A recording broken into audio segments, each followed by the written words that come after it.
Christ. Rather than defining what it means, I've taken a praxis approach, which allows us to reflect theologically and practically on lived experiences. Listening to bivocational ministers tell their own stories, while at the same time looking at the data we have on this growing phenomenon within the life of the church. We are in a theologically reflective moment where we can examine theologies of bivocational ministry, addressing its history and roots from the earliest apostles, including the example of Paul, as well as the practical and economic realities facing many settings for ministry that call forth the need for bivocational ministers. In the words of one of my favorite TV series, these are their stories. In the past, we have often seen ministers theologize back into their lives, applying Pauline notions of tent-making ministries to their own situations, whether or not they began their call to ministry with this understanding. Often this happens in response to congregations that can no longer afford a full-time minister. We see growing numbers of congregations that have not yet adapted to multiple income streams, or simply expect their pastors to work fewer hours for less pay.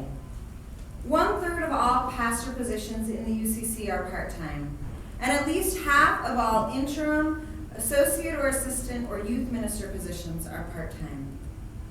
The good news is that we have also seen a shift from a narrative of loss, where churches and clergy in these situations mourn the way church used to be, to a narrative of call to bivocational ministry and a recognition of the abundance of gifts available for ministry among the whole congregation. Is this part of a generational shift? We see Gen X and millennial clergy in particular interpreting their call as not necessarily connected to their financial livelihood. This results in entrepreneurial ministries that recognize the need for and value of multiple income streams within the church and for its pastoral leadership, and ministers who are well suited to adaptive, flexible, and less than fully compensated pastoral positions. One colleague says, "In a sense, you could say that I have a vocation to a ministry of teaching and just happen to serve in several settings at once." So while economic realities sometimes dictate the terms of bivocational ministry, theological reflection can also lead one to fulfilling one's call within multiple settings. Sometimes a second job is just for fun, or to fulfill different needs in the life of an individual. Still others, supported by a spouse or partner's finances, or retirement from a first or second career, enter ministry without need for compensation. We want to make clear what these ministers have told us. Bivocational ministry is not about full-time versus part-time ministry. All ministry is full-time. What we are talking about when we say full-time is really congregations and other settings of the church who fully fund or not the ministry of their clergy. In the United Church of Christ, bivocational ministers hold a variety of jobs both inside and outside of the church.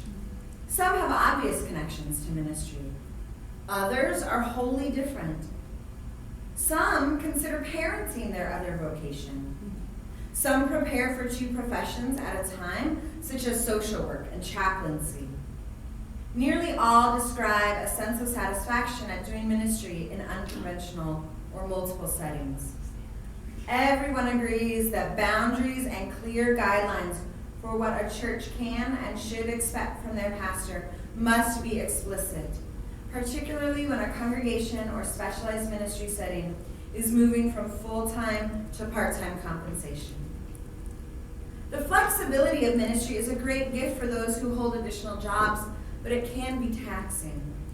The differing rhythms of a church's liturgical year and another employer's schedule may mean that the minister is always busy, not just during Advent and Lent. And it can wear a minister down. One minister shared how difficult it is not to have a day off. And yet he knows how crucial this is to his and his congregation's health and well-being.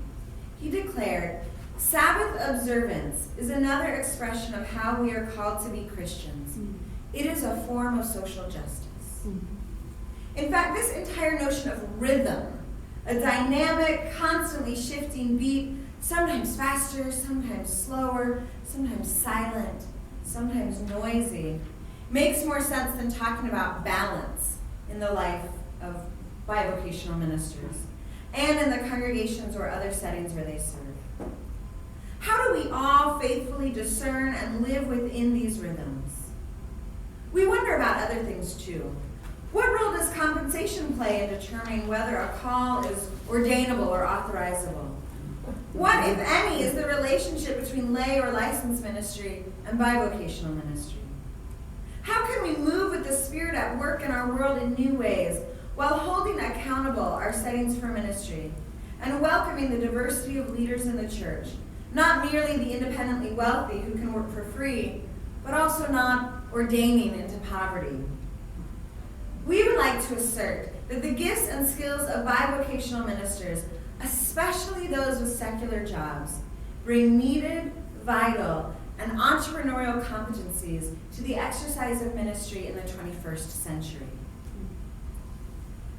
The UCC once prayed for an abundance of leaders to lead our congregations and our denomination. Now, with far more active clergy and members in discernment than positions available, perhaps today's question is, for what abundance should we pray now?